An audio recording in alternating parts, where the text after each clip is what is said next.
Olá pessoal, eu me chamo Guilherme Rabelo e ministrarei o conteúdo de Geografia do projeto Vem para Unir. Dando continuidade ao que discutimos na aula anterior, de fuso horário, vamos trazer um exemplo do nosso país, como alguns colegas, alguns alunos sugeriram do curso. Revisando o final da última aula, a gente falou do GMT, que são as siglas para Greenwich Mean Time, que seria o tempo principal do meridiano de Greenwich. Ou seja, quando eu penso em um sinal positivo, quando a hora ela está aumentando, é quando vai para leste, e negativo é quando a hora diminui, quando ela vai para oeste. No caso do meridiano de Greenwich, oeste seria para o sentido do Brasil. E o GMT ele varia de 0 a 12 positivo para leste e 0 a menos 12 para oeste. Ou seja, quando fazemos uma somatória desses 12 mais 12, o resultado será de 24 horas, que equivale a um dia. Bom, é importante lembrar que o GMT ele pode ser chamado também de UTC, que significa Universal Time Coordinate. A diferença é de que UTC foram feitas medições do tempo de forma mais precisas utilizando os relógios atômicos, que são aqueles que conseguem dar maior precisão do tempo, né? Só essa diferença. Mas se eu for levar em conta na prática, a diferença entre GMT e UTC não existe. É importante lembrar isso e que ele vai ser positivo quando está aumentando e vai ser negativo quando a hora está diminuindo. E que ele vai variar de 0 a 12 positivo e 0 a 12 negativo no sentido oeste. E finalmente chegamos no Brasil. Bom, considerando então o Brasil, aqui novamente está mostrando para a gente a UTC, né? Como está marcado no mapa, que é Universal Time Coordinate, ou eu posso chamar também de GMT, que significa Greenwich Mean Time, como eu falei para você, né? Tanto faz, pessoal. Um ou outro, a diferença está na precisão, mas a ideia é justamente a mesma.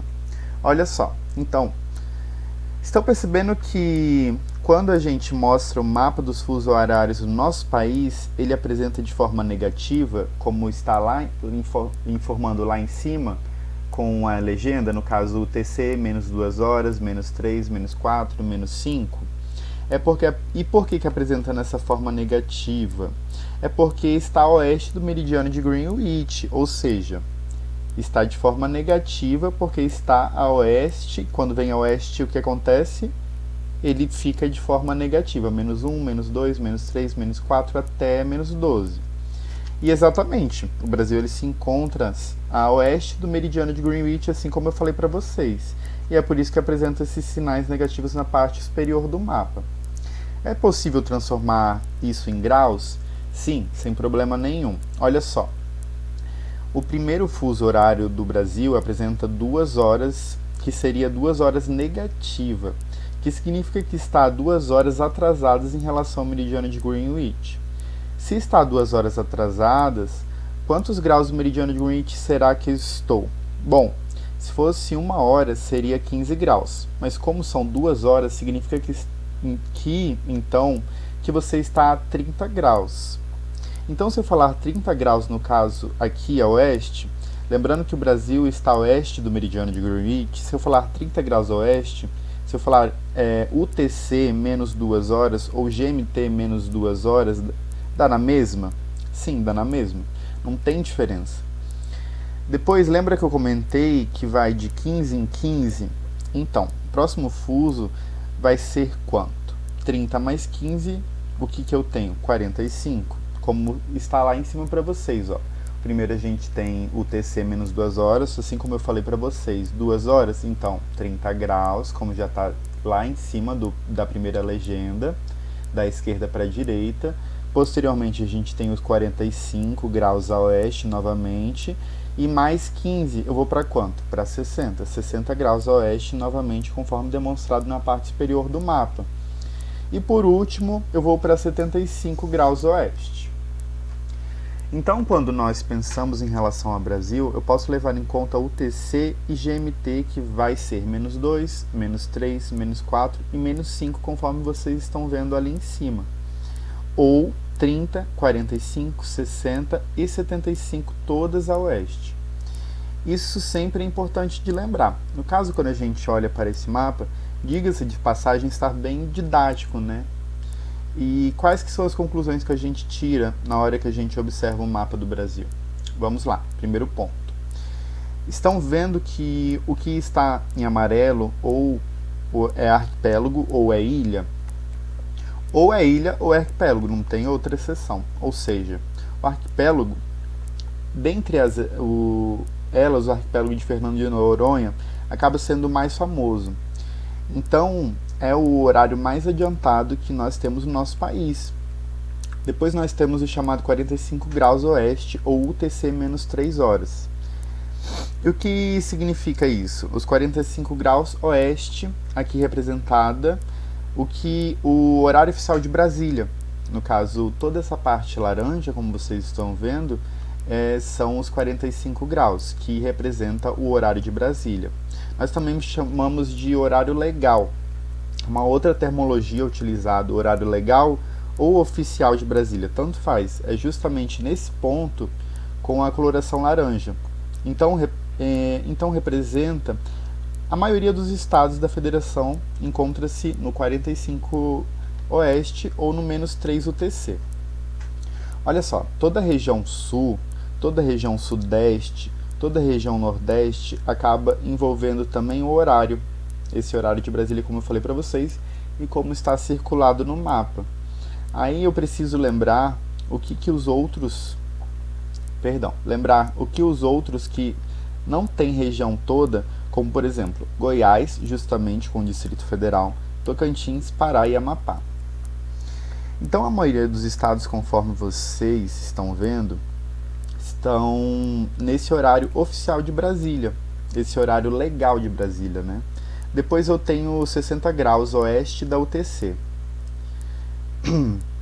Aí no caso envolve o estado de Mato Grosso do Sul, de Rondônia, como o nosso estado, né? Roraima, e também o estado do Amazonas. E atenção para o estado do Amazonas. É necessário prestar atenção porque, olha só, estão vendo aqui uma parte dele representada a 60 graus oeste, mas tem uma parte dele representada a 75 graus oeste. É o único estado da federação que apresenta dois fusos. O único e não tem outro. Então, o extremo oeste do estado do Amazonas, ele apresenta um fuso mais atrasado, que no caso seria 75 graus oeste, juntamente com o estado do Acre. Mas a maior porção do estado do Amazonas está dentro dos 60 graus oeste, ou menos 4 horas UTC. Assim a gente finaliza o nosso conteúdo de fuso horário e iniciaremos o de projeção cartográfica a seguir. Bom, primeiro passo, o que isso significa? Bom, a projeção cartográfica, ela significa o que está na realidade, eu pego na realidade e coloco em um papel. A grosso modo é isso. E o que eu posso pegar da realidade e colocar no papel? O que eu quiser. É importante lembrar que essa questão de projeção tem que levar em conta a regra de proporcionalidade, ou seja, essa questão de escala. Aí sim eu tenho uma questão cartográfica, porque se eu não tiver isso, não é uma questão cartográfica. Tanto é que um mapa precisa disso. Um mapa, para ser considerado mapa, tem que ter essa questão de projeção, tem que ter escala, tem que ter algo apontando em direção uma direção, como exemplo norte, ou como conhecemos, né, como norte, tem que ter as coordenadas para um mapa mais elaborado, enfim. Existem regras dentro da cartografia. Mas então vamos lá, novamente. Projeção, você pega o que tem na realidade e coloca em um papel. Computador não interessa. Mas a ideia é essa, você pensar em reduzir. E sempre quando eu falo em projeção cartográfica, você já pensa automaticamente em mapa mundi, mapa do Brasil, mapa do estado e assim por diante. E dentro dessas projeções cartográficas, existem várias projeções cartográficas. Só que o que é importante lembrar é que existem 3 tipos considerados básicos.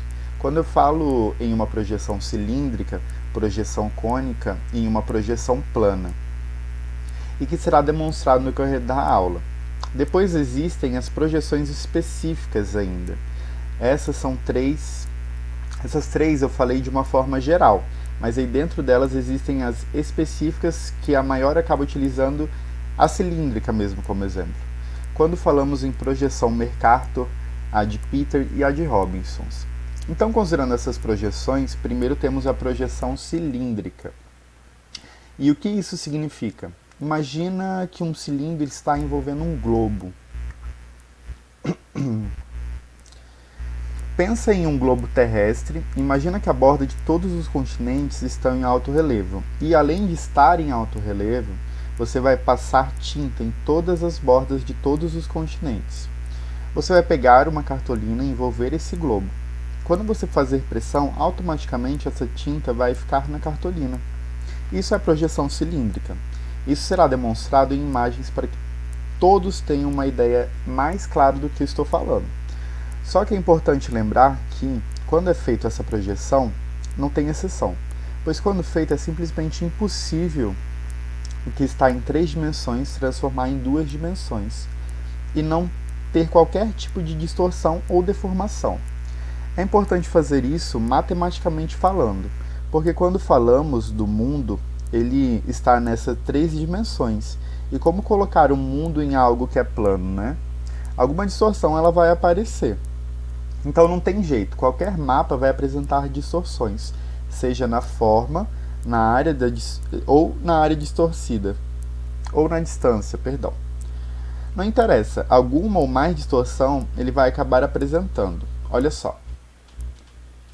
As linhas verticais, que no caso são os meridianos, e horizontais, que são os paralelos. E o que tem a ver essas linhas ou meridianos? É importante lembrar que quando falamos de fuso horário, a gente vai lembrar das linhas verticais, dos meridianos. Agora, quando fala de projeção cilíndrica, você vai lembrar das linhas verticais e das horizontais, também que são os paralelos. E no caso dessa projeção cilíndrica, forma os ângulos de 90 graus. É importante ressaltar que quanto mais afastamos a linha do Equador, maior é a distorção. A linha do Equador, ela corta o Brasil considerando a região norte, como exemplo, Macapá, que é cortado pela linha do Equador, e que é a única capital cortada pela linha do Equador. E o que está dizendo aí pra gente? Que quanto mais longe estiver nessa linha do Equador, tanto no sentido norte quanto no sentido sul, mais distorção vai aparecer. E mostrando isso em uma imagem vai ficar mais fácil esse entendimento que eu estou falando para vocês. Olha só. Essa projeção cilíndrica, ela é indicada para onde? Ela é indicada para essa baixa latitude. Comentei agora há pouco com vocês falando que eu vou imaginar uma cartolina que está envolvendo um globo, que é exatamente o desenho que você está vendo. Então, projeção cilíndrica é fazer um formato cilíndrico com essa cartolina. Ela vai envolver e o resultado vai ser essa projeção que estamos visualizando. Significa que quando mais afastado eu estiver da linha do Equador, seja no sentido norte ou sul, maior vai ser a distorção. Olhando para o mapa, temos uma ideia de que o país acima do Canadá, que é a Groenlândia, que pertencia a Dinamarca, perceberam que ele tem uma área territorial muito grande? Olhando parece que sim, mas não é. Quando olhamos para ele e para o Brasil, ele aparenta ser maior do que o Brasil. Essa imagem deixa claro que quanto mais ao norte estiver, ou mais ao sul, mais distorcida será a representação. Por que dei o exemplo da Groenlândia? Porque de longe acaba sendo o mais emblemático quando a gente começa a comparar. E olhando para perceber isso, fica nítido que a Groenlândia, nessa representação, é muito maior que o Brasil. Porém, não é verdade, porque quando a gente olha para a Groenlândia, ela tem mais ou menos 2 milhões de quilômetros quadrados.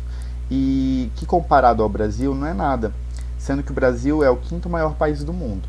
A Groenlândia está muito longe de ser dessa classificação, pensando nos maiores países do mundo, como eu disse.